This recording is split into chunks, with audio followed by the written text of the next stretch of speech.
वैसे छठवां चरण कुल 58 सीटों का रण है।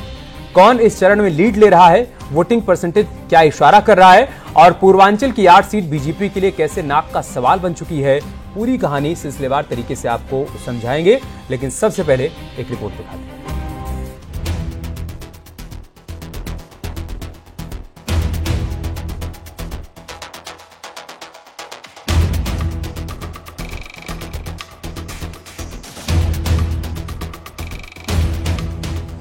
छठा चरण 2024 की चौसर का दूसरा आखिरी रण है, जिसमें हर दल ने अपने अपने दांव आजमा लिए।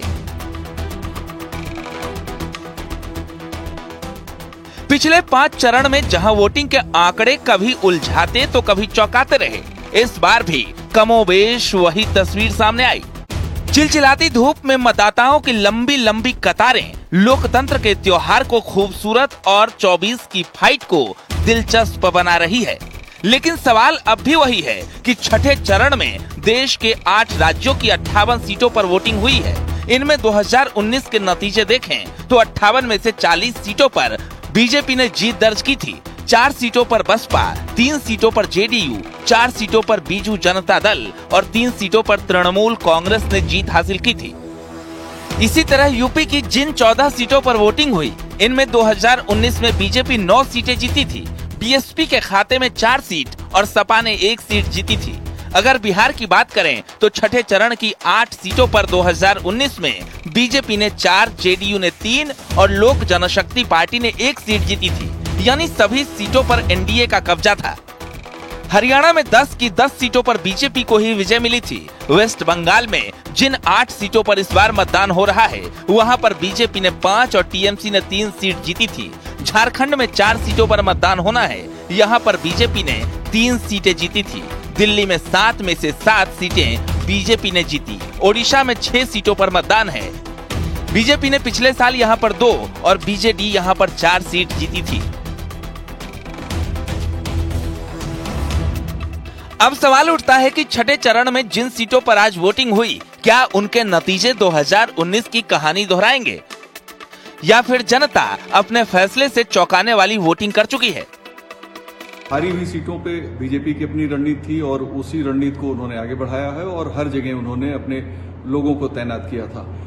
इस पूरे फेज में अगर देखें तो 2019 जितनी ही कड़ी चुनौती 2024 में भारतीय जनता पार्टी के सामने है। राष्ट्रीय राजधानी दिल्ली में भी छठे चरण में ही वोटिंग हुई। 7 लोकसभा सीटें होने का गौरव दिल्ली के पास है और यहां आम आदमी पार्टी और कांग्रेस के गठबंधन से बीजेपी की सीधी लड़ाई है। दिल्ली साल 2014 से ही बीजेपी का मजबूत किला बना हुआ है, लेकिन पहले केजरीवाल की गिरफ्तारी, फिर जमानत और उसके बाद स्वाति मालीवाल पिटाई मामला दिल्ली में इतने उलटफेर हुए हैं कि यहाँ की जनता का रुख समझना मुश्किल हो गया है।